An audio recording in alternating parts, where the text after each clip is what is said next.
My people, my Biafran people, this is a very serious one. My people, this is a very serious conversation between myself and the great senator. They call him Senator Aton Achonu, aka the one-armed general. A man respected by all, and a man who, for one reason or the other, he believed in giving that so-called Nigeria one more opportunity. Today, my people, I want to say to Senator Aton Achonu to please forget going to court. Do not die for one Nigeria, because Biafra is the solution. My people, today we should look into this discussion or this interview by Senator Aton Achonu, where he was trying to rationalize and explain to Ruben Nabati, Dr. Ruben Nabati of Arise News. He was trying to rationalize what happened in that election. In the election in the so-called old Imo State. As we all know, the new name for Imo States, we have 3 states now in Imo State, known as the Okigwe State, Olu State, and Owerri States. I nicknamed them the 3 heartbeats. So please let us listen to Senator Aton Achonu as he tries to give hope, rationalize, and give the people of those 3 states hope. In a sense, he's talking about going to court again. Court. The same way his leader, Peter Obi, went to court. Hey! Today, I want to say to Senator Achonu, forget going to court. Do not die for one Nigeria, because Biafra is the solution, the only solution. Listen to him speak, and I will come back to break it down word for word, line for line, sentence for sentence. Let us go. Listen. There are so many men of integrity in the judiciary. Okay. So I have hopes that the right thing will be done. I'm calling out the INEC chairman to stop this process, to cancel this election. There was no election yesterday. I'm calling Professor Mahmoud. Cancel this election. Hey, my people, this is like our people don't learn. You are calling on Professor Mahmoud, the INEC chairman. Kai, nah, our people will not. Oh, this zoo.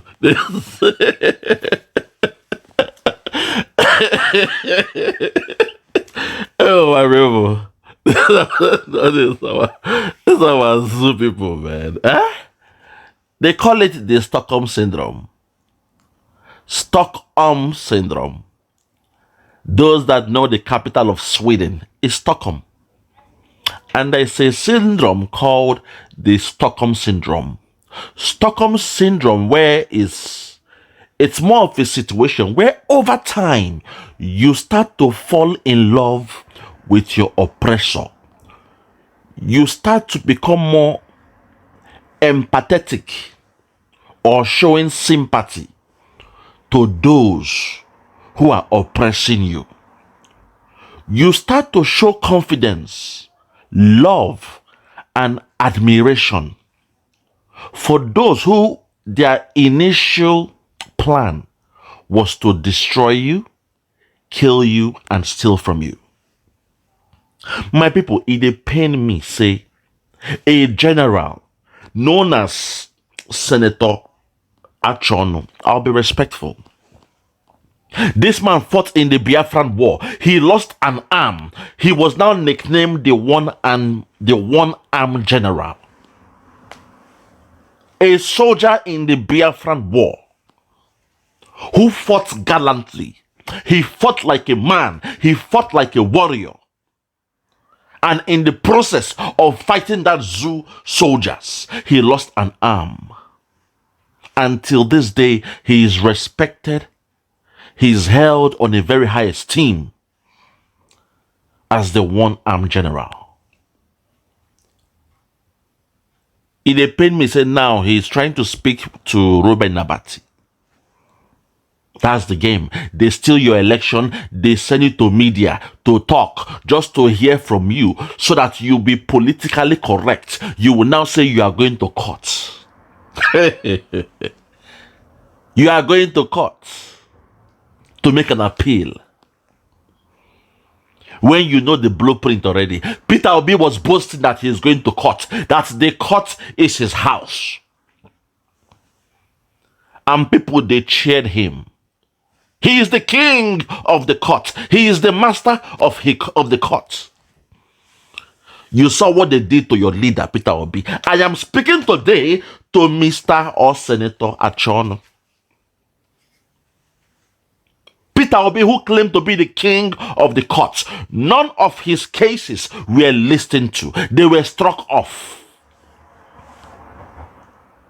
Because you are dealing with the zoo. When you deal local, it is local. The reason why Peter Obi was made governor was when those around that other governor, they planned on him and they set him up. They went to court and said he was an imposer. And they said Peter Obi won the election. That was the only reason why he got that mandate from court. And he has been boasting. I am the king of court. When I go to court, I will win this case. I believe in the court. The court is my house. You saw what they did to him. Even though you and I know that when you look at that election, he won landslide. But because we said Nigeria is not mature enough, Nigeria is not a country, Nigeria does not have a constitution that upholds the rule of law. So there is no way a Peter Obi will be allowed to be president. A Fulani man like Buhari without a WAEC could be allowed to rule, because the Britain has told them they are born to rule. So anybody from the north can be allowed to rule. Anybody from the southwest who has an incline of the Yoruba or a Muslim from the Yoruba side going forward will be allowed. I said going forward for a reason, because now the mandate is Muslim tickets. And what you saw happened in Imo State is a testament now that no more so-called free and fair election will take place in that zoo. At the national level, you must be a Muslim now to be a president. At the national level.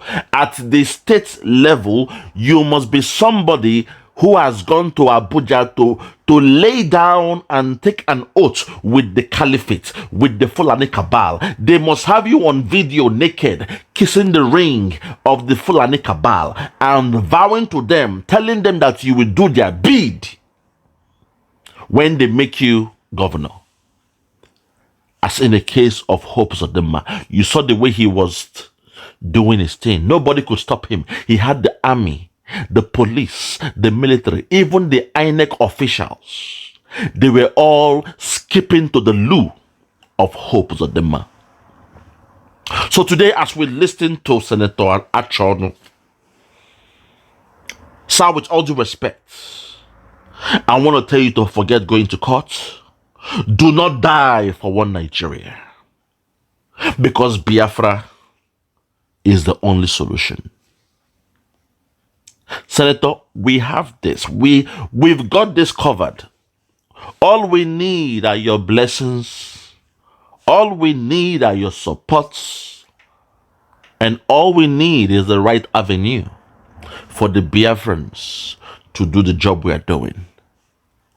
All we need is the support from Mazi Simon Ekpa, the Prime Minister of the Biafra Republic government in exile.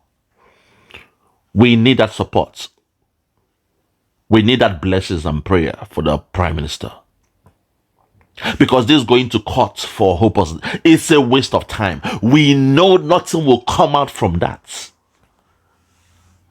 So my people, without, beating about the bush, let us listen to the interview granted to Arise TV by Senator Achonu. Make una listen. This is Ruben Nabati trying to intellectualize what is happening in the old Imo State. Listen. Joining me now, the Labour Party governorship candidate in Imo State, Achonu, Senator, to give us his assessment of the election in the state. Good to have you on our Rice News, Senator Achonu. Thank you, Rubens. Well, Senator, before this election yesterday, during the stakeholders meeting, you actually protested that you wanted the resident electoral commissioner removed. You and Senator Samuel Anyang of the People's Democratic Party. It will appear as if you were already biased even before the election, that INEC will not act in line with the expectations of Nigerians expecting free and fair elections. So your rejection of what happened yesterday, is this a firm expression of your bias? Akoko, go on. Ruben, honestly, I'm so disappointed with the conduct of the security agencies in our country. I'm completely disappointed. INEC chairman will complain bitterly, and then the man really, to an extent, he really tried to, consider our fears and anxiety, and try to put certain things in place. For example, he guaranteed the upload of results. They assured us that collation would take place at the designated places, both at the ward level and at the local government INEC offices. Now we insisted. Every time he has guaranteed us. We spoke to the INEC chairman, and he has guaranteed us that upload will be done in real time. Now, my people, wonder shall never end. Only a fool will repeat a process over and over and over again. I'm not calling the senator a fool, but only a fool, only a stupid person, only a foolish person will agree to carry out a process when you know the result, when you already know what will happen, but you still agree to carry on with that process over and over and over again. Very, very shameful that these people did not learn from what happened to their boy, Peter Obi. They did not learn.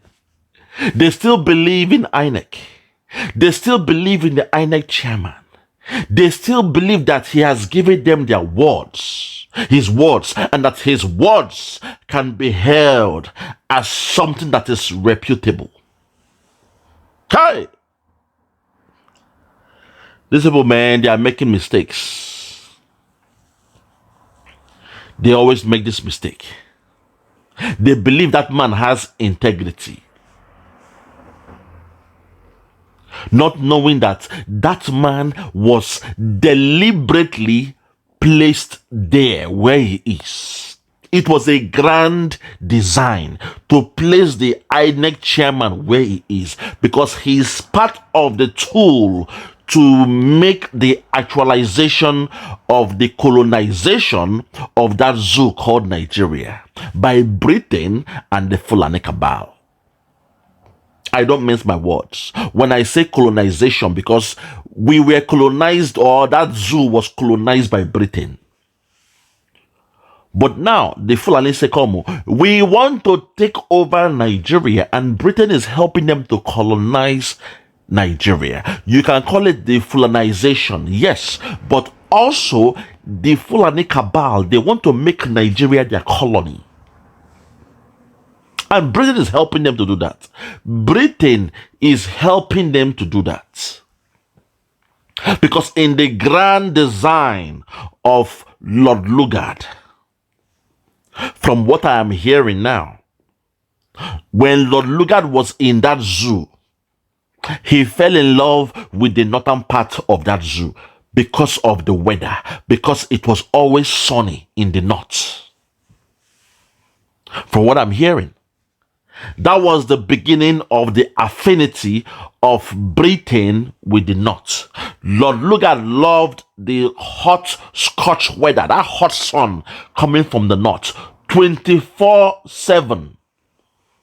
365 days, the weather in the north is hot. And for those of you who live in Britain, you know during this time it is winter. Those of you who live in Europe, you know how cold the weather is. When a British man finds himself in an environment where 24/7 the weather is hot, the weather is warm, they fall in love with that weather. When they go on holiday during the winter, they go towards a hot environment. They go to Morocco, they go to the Dominican Republic, they go to even Spain. Some areas of Spain are warm during this time. They go to Africa at a time like this. So Lord Lugard, when he found himself in that zoo, he was staying in the northern area of that zoo, and he fell in love. But suddenly he noticed that the wealth of that zoo was coming from the south. Listen, when Britain noticed that the wealth of that zoo during that time, before 1914 amalgamation, somebody listen to me. Before 1914 amalgamation, they discovered that the wealth from that zoo was coming more or mainly from the southern protectorates.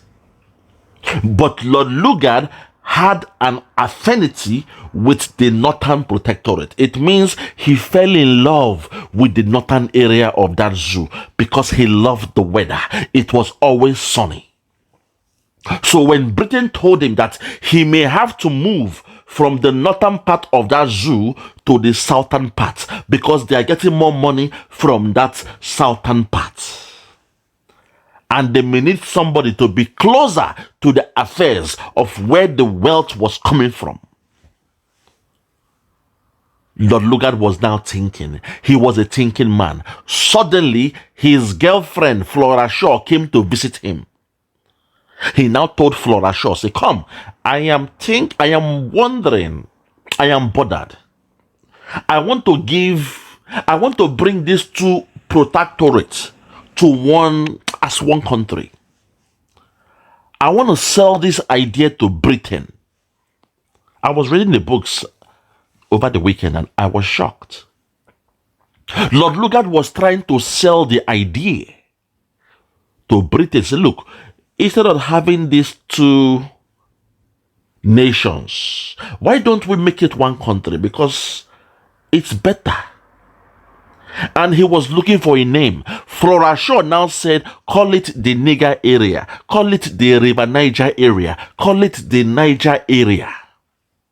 But because it was two words, Niger area, Lord Lugard now said, okay, I will make it one word. I will call it Niger area, Nigeria, Nigeria over time. And he sold that idea to Britain. So that way, he didn't have to leave the northern part of that zoo called Nigeria. He was allowed to stay there since Nigeria is now one country. So there is no need to move from the north to the south. The same thing is happening now in that zoo. Britain is saying that they must keep this zoo as one. They want to keep that zoo as one zoo. There is no need to break it down as zebras and chimpanzees. There is no need to have monkeys in one place, lions in the other place, and chimpanzees in another place. They want to keep that zoo as one. And the Fulani cabal now, they are saying, look, Britain, these people, they are crying now that they want to break out. The Biafrans, they want to go. The Yoruba nation, through Sunday Igboho, they want to go. The only way to keep this country as one is for us to Fulanize them. Is for us to Islamanize that zoo called Nigeria. And the way we'll do it is to make Nigeria our colony. The way we are going to do it is to colonize Nigeria. We, the Fulani, will do it. And the way we can do it is through Muslim tickets. And any other place, anybody who wants to become a governor must come down to the caliphate and kiss the ring, kiss the golden ring of the caliphate, strip down naked. We shall sleep with him under a video camera. He will now swear an oath. The oath that he will swear is to adhere to the rules and the regulations of the caliphate, to make sure the wish of the caliphate will be carried out in that state they want to govern. So I come back to Senator Aton Achonu. Sir, with all due respect, you are wasting your time. If you think speaking to the chairman of INEC and he gave you his words means you will go to the market or run to the bank with the words he gave you, you're wasting your time. You saw what happened yesterday. In your so-called zoo election, you saw the way Hope Uzodinma was floating. He had all the results since last year. And before your eyes, you saw what happened. Sir, that means nothing you can do to change the projection or the trajectory of that zoo called Nigeria. The angle, the area, the zone when that zoo they go. That journey of that zoo is Muslim ticket. That journey of that zoo is to Islamanize that zoo called Nigeria. And Britain will be watching. Because their boy, the Fulani Cabal, they are doing the job. They told, don't forget, Britain told the Fulani Cabal they were born to rule. Don't forget that, sir. You still have the scars of the Biafran war, with all due respect. So I expect you to know more. Okay, make you no waste your time saying they go court. Leave us to do our job. That's all we have been asking the elders. Give us the opportunity to do our job. In fact, you guys, you are delaying us. Give us the opportunity. Give us the platform. Give us the blessings for we, the Biafran youths, the Biafra Republic government in exile. Give us the chance to do our job, and all the things will go smoothly. We are tired of you guys being a stumbling block, always respecting the caliphate, and I wonder why. I wonder why. My people, it they pain me. So these men, they still believe in the caliphate. They still believe that election will be transparent in that zoo. It they pain me, man. Let's continue. It they pain me. That where the INEC offices are not available, they should designate public places, not local government headquarters, where the government has total and complete control over access into the places. But we were shocked that not only they didn't even consider the use of beavers in the declaration of the results, because since 70% of the places, beavers accreditation was not used. There you go. After all the assurances that the INEC chairman gave you, say, oh, don't worry, wallahi, I am giving you my word now, wallahi, on that day of election, we shall use the INEC, we shall use the IREV, every result will be counted, every result from the polling station, wallahi, we would make sure we count everything from the polling station. Nothing will happen in local government area, because we know, say, Hope Uzodinma is the governor. He controls local government, wallahi, I give you my words. And you ran to the bank with the words of a Fulani man. Hey, nah. This is why I'm talking about the colonization of Nigeria by the Fulani Caliphate. I know why I'm using the word colonization. Sometimes we think it is just Islamization, but because they are also coming with the Al-Majiri culture. Almajiri culture means they will turn you into beggars. If they can do that in the north to their brothers, who are you in the south that they won't do it to? If the Fulani Caliphate can do Almajiri, can practice Almajiri culture to their Hausa brothers, to their Nupe brothers in the north, who are you as a Yoruba man or a Biafran man that they will not do it to? They will turn you to servitude. Servitude means that will become servants to the Caliphate. And the bad thing about that behavior, that Almajiri culture, the bad thing be say, them go use hunger to humble you. When you are hungry, just even like, how should I put it? Even a hungry dog when they hungry, if you throw bone for the face of that dog, the dog will rush, chop the bone. You can't begin lick the leg or begin humble for the person when give him that bone over time. Even an angry dog when they bark. I did that way back when I was staying in a place in New York some years ago. In my neighbor's dog, it was very, very stubborn dogs, you know. You are coming to your house, they will back at you. You are going out, they will back at you. The parcel man come to give you parcels. Now wahala, they are backing at you. So I said, how can I become friend to this dog? Because, you know, these pit bulls, they look dangerous. So what I used to do then is, after doing my shopping, I go buy some shanks, meat and shanks, you know. When I come out for the gate, this dog would shout, rah, rah, rah, rah, you know. I will not look the dog, he would shout. I go carry one shank of meat, throw to the dog through that gate. The dog, when they shout with anger, go come look me, chop the meat. When he chop the meat, he go see the back. The first day he was backing and chopping the meat. Second day he was backing, chopping the meat. The third day, the dog begin to wiggle in tail when he see me. I go through and meat because he knows this man, even though I hate this man, they give me meat chop. My people, that was the end of that dog attacking me. That dog became my best friend. Because I moved into that house and the neighbor's dog was a problem. And you know, say for when we're in the zoo, anything dog with the fear dog. So I use that psychology. It is called the Stockholm Syndrome. Sometimes you approach things in a different way. That is what the Fulani Cabal, they are doing in that zoo now. They want to turn us into Almajiri culture. Just some few days, people said they are spraying chemicals in the land of Biafra. They spread those same chemicals in America, in the black American communities. They said these guys, they are too emotive.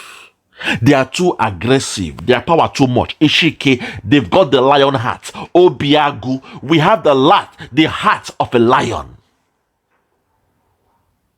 Obiagu. So what they want to do is they sprinkle chemicals to calm you down, to dumb you down. To my PMs, Ekpa, we must investigate these allegations of people of the zoo government spraying chemicals in the land of Biafra, because it is not a good thing. If they keep on doing that, it means they can control or influence the people, especially the youths of Biafra. Spraying of chemicals in the land of Biafra will not be tolerated. So back to Mr. Achonu. He was surprised that in the 11th hour, all what was told to him by the so-called INEC chairman, none of them, no promise was kept. Hear him again speak here. Listen to him say it. Nothing was kept. Listen. They should designate public places, not local government headquarters, where the government has total and complete control over access into the places. But we were shocked that not only they didn't even consider the use of beavers in the declaration of the results, because in 70% of the places, beavers accreditation was not used. And then we are shocked that the professor, a man who is supposed to be living above reproach, I mean, a man who is mentoring our youth, our leaders of tomorrow. We were shocked that a man who should be living beyond approach or reproach, it means on a higher level, a man who is highly respected, a highly reputable person. Somebody who is highly reputable means they have a good reputation. Hey! Senator Achonu, you believe the words of a Fulani man. Very, very sad. And for the fact that you hold him on that level makes me to wonder, where were you all this while when your brother Peter Obi was crying in the law courts? Where were you all this while when INEC, they even refused to give Peter Obi and those guys them article documents, voting materials? You just address that man as a man above reproach. Hey, Nana, wow. This one passed me, but let's continue. This is what they call the Stockholm Syndrome. You are now falling in love with your oppressor. You are falling in love with your open enemy. You are falling in love with a people that are destined to come to your land and take over your resources. You fall in love with them. You believe their words. You describe the INEC chairman as a man above reproach. Hey! My people, my people. My people, my people. Make me continue. Listen. Can come out and be talking the way he did last night. But anyway, that's what we have become used to in this country. That is the problem, and that's something we, the Biafrans, shall never get used to it. You are saying anyway, that's what we've gotten used to. We, the Biafrans, we, the 70 million Biafrans, we shall never get used to mediocrity. We said never again will that happen. Never again are we going to accept it. We will never get used to it. Because that's a slave man school of thoughts. That's the thinking of a slave. A slave, they don't flog you. Anyway, I am used to the flogging. Let me obey my master. It is there in your Bible. Slave, obey your master. It was written in your Bible. Slave, obey your master.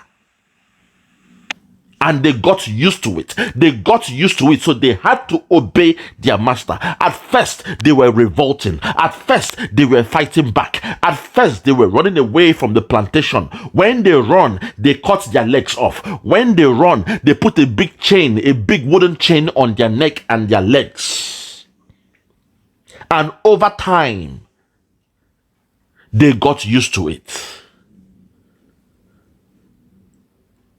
This is what you are telling us now, that we should get used to the madness. We should get used to the colonization of Biafra land. That will never happen. We shall never get used to it. You, our elders, you have failed us. You are saying, anyway, we have gotten used to it. But we are saying never again. Never again are we, the Biafrans, going to allow the control of our nation. Never again are we going to allow the Fulani cabal to use their stooges to control the land of Biafra. We say never again, never again, never again. But you, from your own mouth, you say, anyway, we are used to it. Hey, God, one name. Lord have mercy.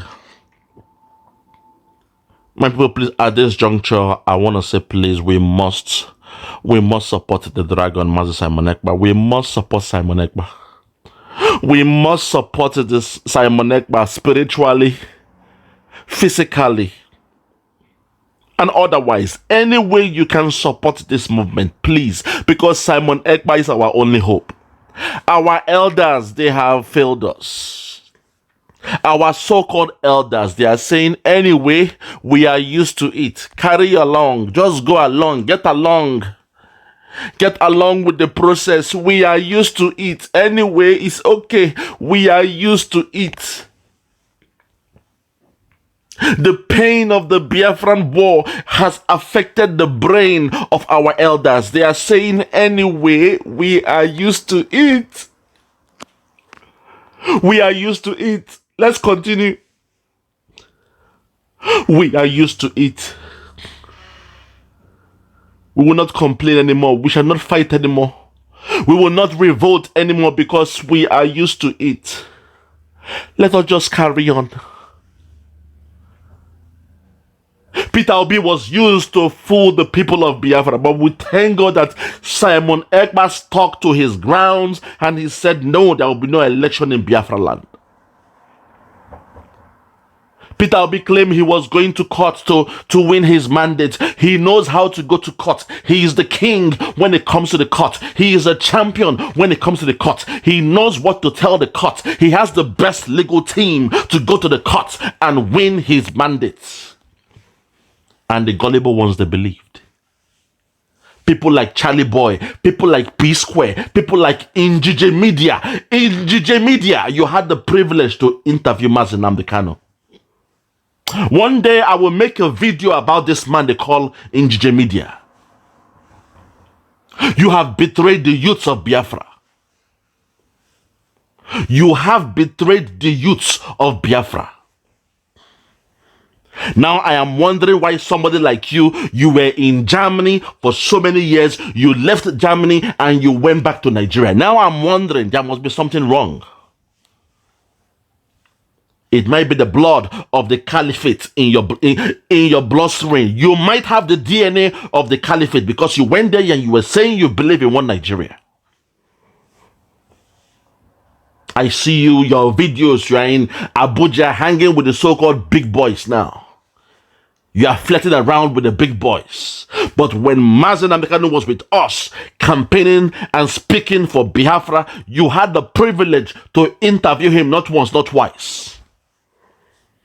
Njije Media, one day, if I have that time, one day I will go into your archive and I will expose to the whole world. I will let the whole world know who you really are. The real you.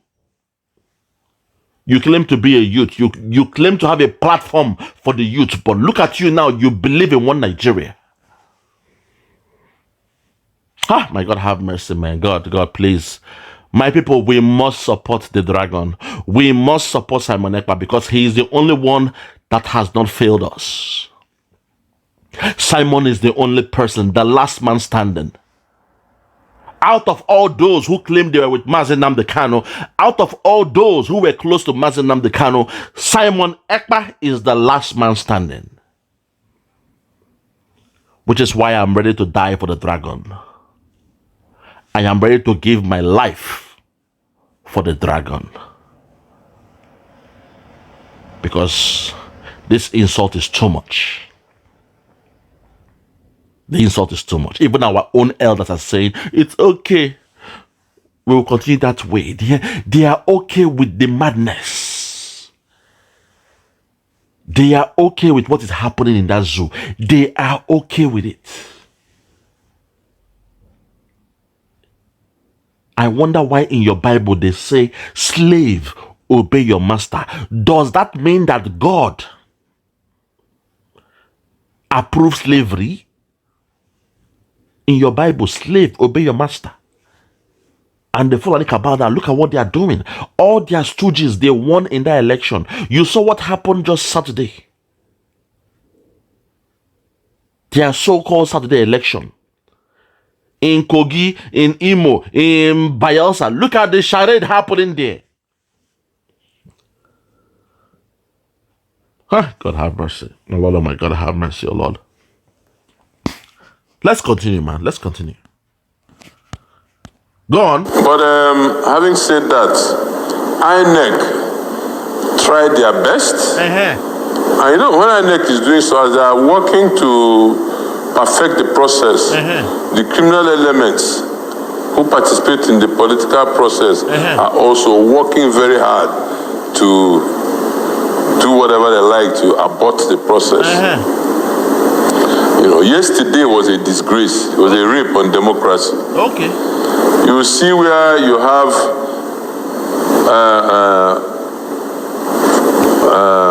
there was voter apathy yesterday. So they now, because, and it was the military. It was, I'm calling out the military. Okay.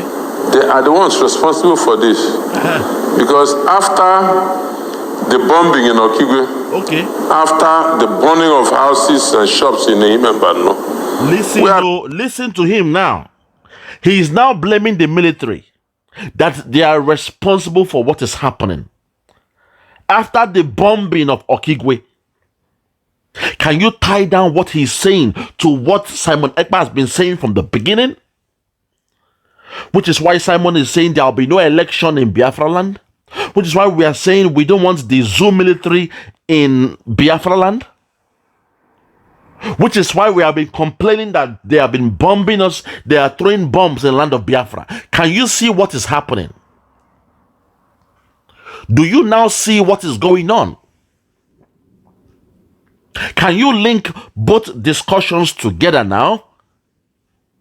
Can you now see that Simon Ekpa must be justified and he has been vindicated from what is happening, from his actions, from making sure we have the DlE, the men on ground, to protect that land called Biafra?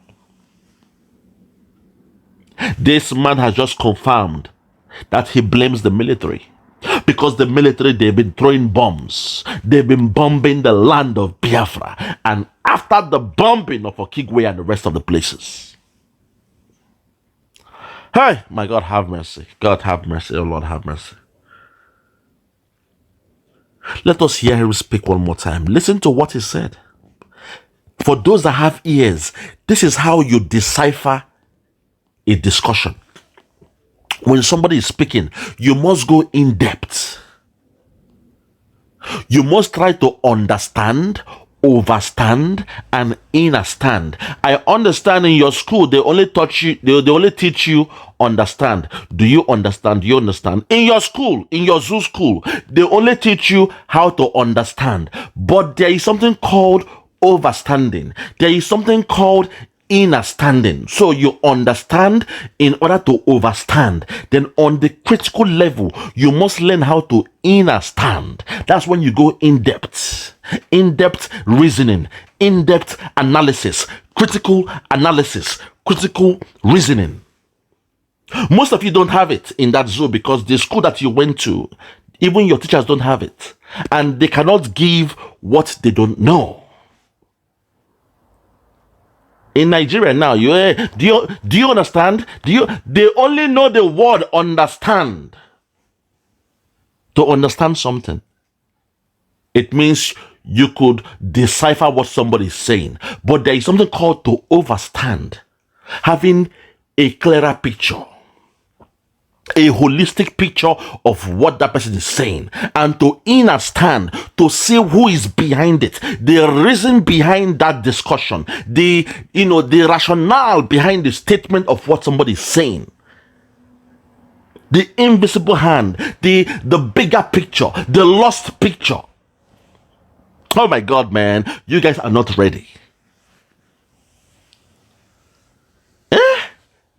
You all know the bigger picture, the large picture. What about the lost picture? When you snap a picture and you want to put it sometime, you lose some frames from that picture. What is the lost picture in what this guy is saying? Why is he saying this? Who is behind it? What is the brain behind it? What is the rationale behind that statement? You must learn how to understand, to overstand, and understand. I'm not here to teach you guys. But it pains me to say our people don't understand. When we say we are coming for Biafra, you guys don't understand. You love your oppressors. Look at him now. He's very, but I blame the military. I blame the military. But when Simon is saying the military must be taken out of the land of Biafra, you so-called businessmen, you are telling him to stop. The so-called stakeholders saying, Simon, please, you are bringing problem in. We are peaceful. We are peaceful in Southeast. You are bringing problem. But look at him now. He's saying here, the military. He blamed the military for what is happening. Who controls the military? The federal zoo government. Who controls the federal zoo government? It is the Fulani cabal. Not Tinubu. I've told you all. Tinubu is just a henchman. He's a boy. He is the Afonja sitting on the throne. But he's a nobody. Within the twinkle of an eye, within the snap of the finger, they can take him out. He's a nobody. Emilio, it's my time now. It's my turn. It means there is a turn by turn. When somebody is crying, it's my turn. It means so what is happening there is turn by turn.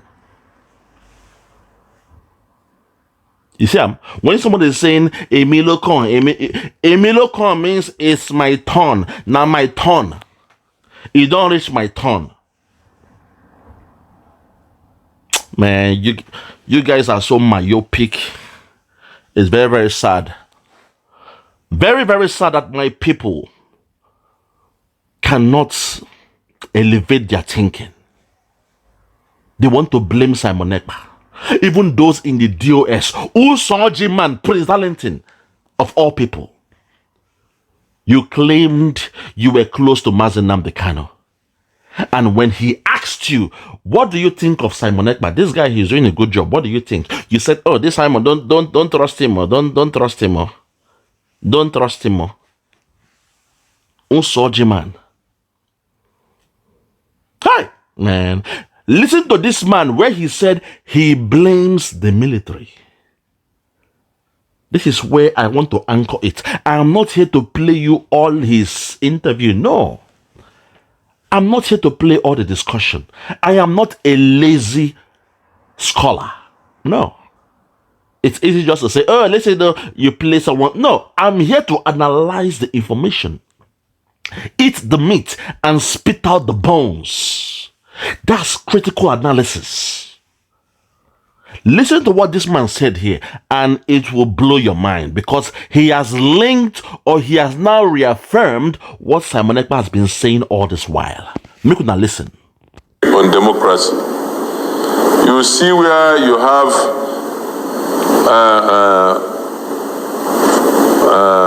there was voter apathy yesterday. Continue. So they now and it was the military. Listen. It was I'm calling out the military. Okay. They are the ones responsible for this. Boom! Because listen, it is the military. I am calling out the military. They are the ones responsible for this. Grand opening, grand closing. At this point, I rest my case. But let's go further. I've gotten the point that I wanted, but let us go further. He just said here, it is the military. I blame the military because they are responsible for what is happening in the land of Biafra. They are responsible. And when they kill us, we kill them back by defending ourselves. People like Rufai Oseni in the media, he'll be attacking us. But here now, a man who is vying for a position, he left everything else. He said, but it is the military. I blame the military because they're responsible. Tell them why they're responsible. Then I'll wrap up this one. Listen, tell them why. After the bombing in Okigwe, okay. After the burning of houses and shops in Imembano. After the bombing of Okigwe, after the burning of houses and shops in Mbamano, respect to that place, after the bombing of Okigwe, and after the burning of houses and shops, just last week, I spoke about the caliber of military that we are seeing in the land of Biafra. These new ones, they are peculiar. They are unusual. Because these ones, when they come now, when they find men, they no see men for the community. They now see a restaurant where people they are drinking beer. They see a restaurant where they are selling beer.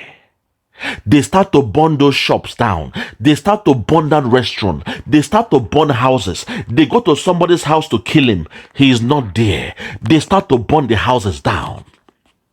That behavior is something new. It's a new phenomenon. Because the Biafrans who were soldiers in that zoo called Nigerians, let's call it a spade. Some of our Biafran brothers, they still believe in that Nigerian military, and they are there as military men. But when they come to the land of Biafra to fight, they don't burn down houses. They will not see a restaurant. They will not see a shop where they sell beer and burn it down. There is no need for that. Then some Yoruba people will be military that are in the Nigerian military. When they are assigned to the land of Biafra, when they come to kill our men and they cannot kill our men, they don't burn down the house because they know the house is not the problem. It's the person living in the house that you have a problem with. So when you come in the night to kill boys, to kill our men, and they are not in those houses, you don't burn the house down because you have no business or no problem with the house. And when you go to a restaurant where they tell you our boys they are chilling to drink every weekend, when you pretend and go there, if you don't see them in those bars, those restaurants, those nightclubs where they sell alcohol, you don't burn down the restaurant because it is not in your thinking or your DNA to burn a building down because they sell alcohol. So that eliminates the Igbo soldiers or the Biafran soldiers in the zoo military and the Yoruba soldiers in the zoo military. Now, in the ultimate analysis, to know who is responsible for the burning down of houses and burning down of bars, restaurants that sell alcohol, you should look at the zoo in the northern part of Nigeria. If they see you selling alcohol, what do? They destroy it. In most cases, they will destroy the whole container of beer, and if you are selling in that shop, they will flog you as well. They will destroy the beer in your shop. They will destroy your shop for selling the beer. That's a penalty in the north. If they see you selling alcohol in the north, they will destroy it. They have their men who go from shop to shop, burning down shops that sell alcohol and things like that.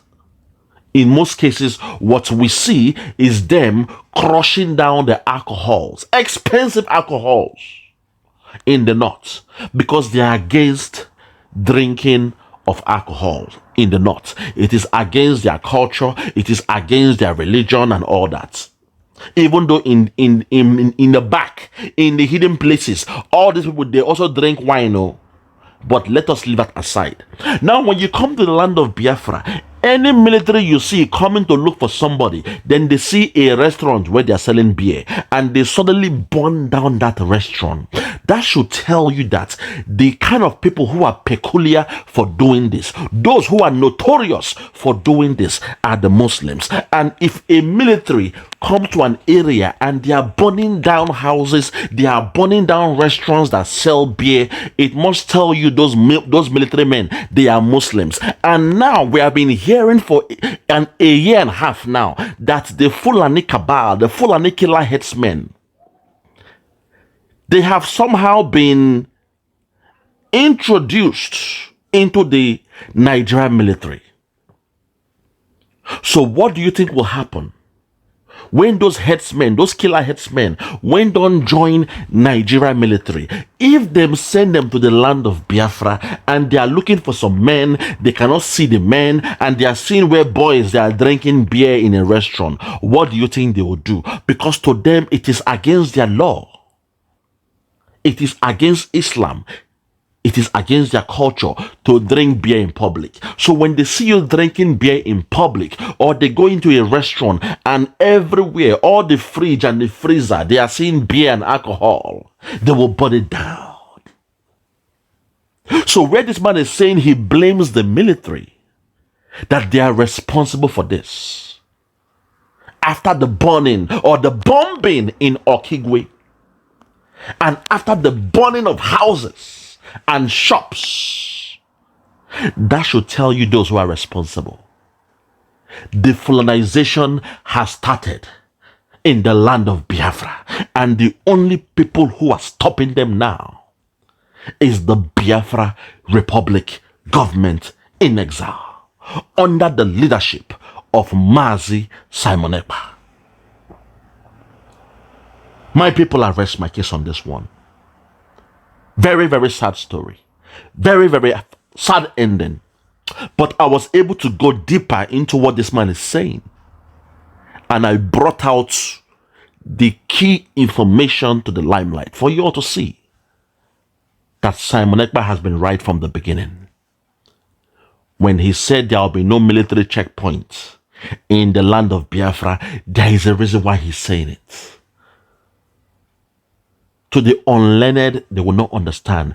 To those when the lay people, they will say, hey, Simon, a problem boy, he's giving us problem. You cannot see what Simon Ekpa is seeing. And sometimes I wonder, wow, how can Simon even see this? That is amazing. It's amazing that Simon Ekpa can see what he's seeing. It's amazing, you know? I really appreciate the dragon because like an eye is like the unseen eye. For those who know, those who know your third eye, when your third eye is open, the unseen eye. In the pyramid, they say at the top of the pyramid, there is an unseen eye there watching. Even in your dollar, those in America, there is an eye on your dollar, the unseen eye, the third eye. So respect to Simon Ekpa for the job he's doing. And finally, as I wrap this one up, I want to say to Senator Aton, Achonu, please, please, please, forget going to court. Do not die for one Nigeria, because Biafra is the only solution. All we need is your prayer, your support for the youths. And watch us do the job. Watch us do the needful. If you go to court, you're wasting your time, because Hope Uzodinma will use the billions to bribe those judges. You're wasting your time. You believed in the words of the INEC man, and now you are crying that his words are as worthless as a tissue paper. Toilet roll where they use clean your nyash. The words of the INEC man are as worthless as a tissue paper. Hey, my people, I rest my case on this one. I rest my case. So from me, from here, for now, I'm going to say peace to the whole family. Biafra Superstars Media, I'm holding it down. I say may God bless Biafra. And may God bless His Excellency Oyendo Mazenam Kano. And may God bless. May God bless, may God bless, may God bless His Excellency, the one and only ESN Ekpa Simon and Joko, for the great job you're doing, my brother. We thank you, we love you, we appreciate you. We know in your hands, Simon, Biafra is safe. In your hands, Simon, Biafra is coming. And in your hands, when Biafra comes, the people, the land of Biafra will rejoice. Mama Biafra will in fact, she will bless you. She will pour your head with oil. She will anoint you, because you are a man destined by God to do this job. You are the Joshua of our time. They thought they have killed the movement by kidnapping Mazenam Kanu. It was a master stroke. They said, tell him to go to Kenya for holiday because the weather in Kenya is hot. Do this in the time of winter when UK was cold. They told Mazi Nnamdi Kanu to go to Kenya for, because the weather is warm. Unknown to him that those around him, they have planned with the zoo government, and the zoo government, they have an MOU with the Kenyan government. MOU, Memorandum of Understanding. Our leader was chilling in Kenya. He was doing his broadcast in Kenya. But as God will have it, before he was kidnapped, he cried out to God in the private. And somehow he came out live on air and said, Papa, I have begged you, I have cried to you, I have prayed to you in the private. Today, I want to make it public. Even though I have asked you for this in the private, today I am coming out in the public and I am saying, Papa, I need men. I need men. I say men, I don't say boys. I say I need men. Men who were born for this. Men in their mother's womb, they knew the assignment. Papa, I need 100 men. Give me 100 men that are ready to match with me and do this job. Unknown to those around Mazi Nnamdi Kanu, that was a prophecy from Mazi Nnamdi Kanu. The DOS, they were laughing. Oh, look at him. What? We are more than 1,000 here now. We the DOS, we are more than 1,000. What will 100 men do? Go and kidnap him. The door is open. Buhari and the rest of them, they went there and they kidnapped him.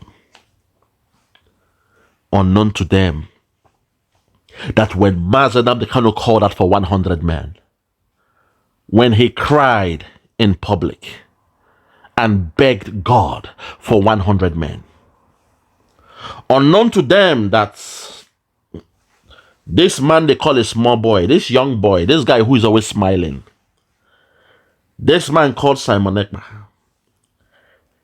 they call him a small boy, they call him a young boy, they call him that boy in Finland, that small boy in Finland. Okay. The young boy, as they call him in Finland, told Nnamdi Kanu, I have heard your cries. You came out in a live broadcast and you said you wanted 100 men. Those who were born for this. Those that they knew their assignment in their mother's womb.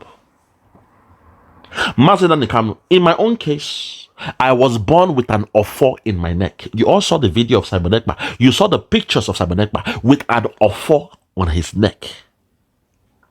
He told Nnamdi Kanu, you asked for 100 men. To make your assignment easier, to make your job easier, I am here to tell you that if you need 100 men, as you have declared to the whole world, I am here to tell you that I am 50 in one. And when our leader heard that, he was happy. And he told us to go and listen to Simon Ekpa. We should share his videos. Oh my God, look at the prophecy. He said we should share his videos because Simon Ekpa is coming with a new dimension. We should share his videos. But now we take Simon Ekpa's topics on Twitter and we make it a video. That's to show you on a higher level. We don't only share his videos, we don't only rebroadcast his videos, we don't only screenshot his videos and play it on YouTube, on Facebook, on Instagram, on TikTok. Not only that, we have gone a step further. Someone like myself, I'll speak for myself. When I see a topic on the Twitter page of my dragon, of my prime minister, just that topic alone, that's 2 minutes video posted by the dragon. When I see that topic, something in my spirit asks me to shut down, if I'm in the office, block your diary for 2 hours and make a video about this topic. So not only sharing his videos, Nnamdi Kanu told us to share Simon Ekpa's videos, but now we have gone further because the dragon has now gotten to the final stage to give us Biafra. And every video I make, you see me put Simon Ekpa there. The full meaning is the gospel according to Simon Ekpa. All my videos, you see me put Simon Ekpa. You guys don't understand why I'm putting Simon Ekpa as the beginning of the title. Because that is my gospel according to the books of Simon Ekpa. In your Bible is there. Gospel according to John. Gospel according to James. Gospel according to Luke, Matthew, Mark, Luke, and John. You believe those books of dead men. Dead men of yesteryears. But Simon Ekpa, who everything he has said has come to pass. You don't see him as somebody who is a prophet who you should write down and document as a gospel. Well, that's what I'm doing right here. Every video you see me watch or every video I upload, they are gospels according to Simon Ekpa. Which is why from day one I told you all, I am a disciple of Master Simon Ekpa. So Simon, I want to say kudos to you. We thank you. We really appreciate the job you're doing. Nobody could have done it better, because when you look around, my people, just close your eyes, look around and think. After the kidnap of Mazi Nnamdi Kanu, who else is speaking like Mazi Nnamdi Kanu? Who else is doing the job of Mazi Nnamdi Kanu? Who else is giving us hope like Mazi Nnamdi Kanu? Who else is speaking truth to power like Simon Ekpa after the kidnap of Mazi Nnamdi Kanu? Who else? That only person is Simon Ekpa. Who else? Tell me who else is doing the job of their leader. They all claim they were disciples of Mazi Nnamdi Kanu, but Simon Ekpa has proven to be the real disciple of Oyendu, Mazi Nnamdi Kanu.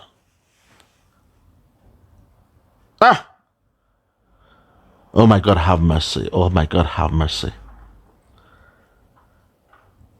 My heart is heavy. I feel like crying. But warriors don't cry.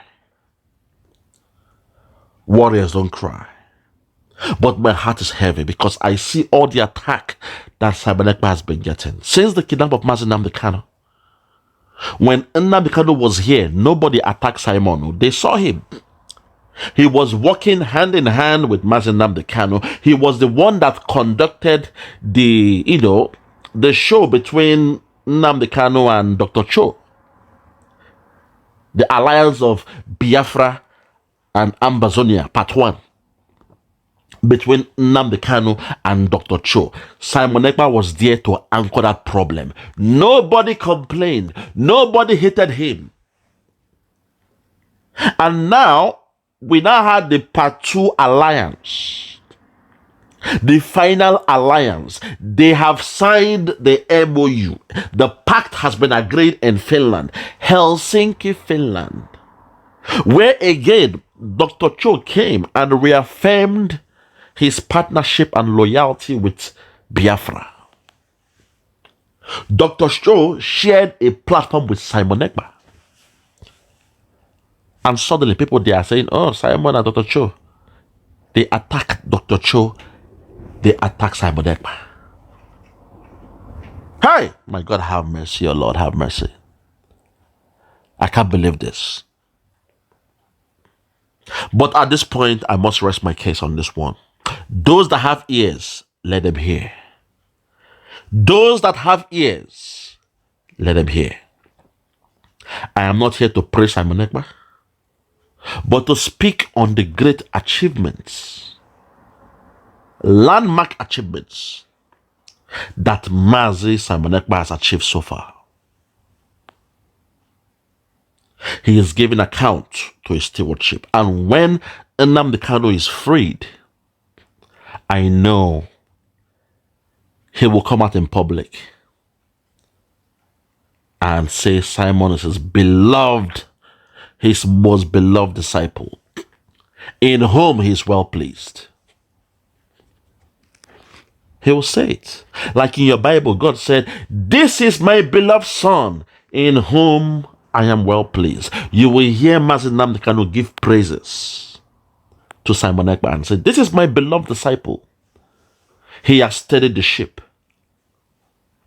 in the stormy weather." I'm a Father God. I'm just praying for the safety of our leader, Oyendo Mazi Nnamdi Kanu, because those around him, seeing what they are doing to Simon Ekpa now, seeing the way they hate Simon Ekpa now, what do you think they were thinking when Nnamdi Kanu told us to listen to Simon Ekpa? No wonder they kidnapped him. No wonder they sold him to the caliphate. No wonder. They were angered. Like the story of Joseph and his brothers. How dare you bless this one? He's new to us. He joined us in 2019. He is COVID-19. He is a freedom fighter they call us the COVID-19 freedom fighters. How dare you bless Simon Ekpa this way? Nnamdi Kanu, how dare you bless this young boy? He's new to the movement now. He joined in 2019. If not for COVID, there will be no Simon Ekpa in the movement. Nnamdi Kanu, what now? Why bless him? Why tell the people to listen to him? Why tell the people to listen to this young boy who just joined us? I've been with you since 2012. Since 2012, I've been with you, Mazi Nnamdi Kanu. How dare you tell the people to support Simon Ekpa and share his video? He just joined us in 2019. He's a small boy. He's new. He's new. He's new to the movement. Hey, my people. From me, from here, for now, I'm going to say good morning, good afternoon, good evening, and good night. I remain Biafra Superstars Media. God bless you. This case, man, this is tire me. It tire me. God bless you all. Bye-bye.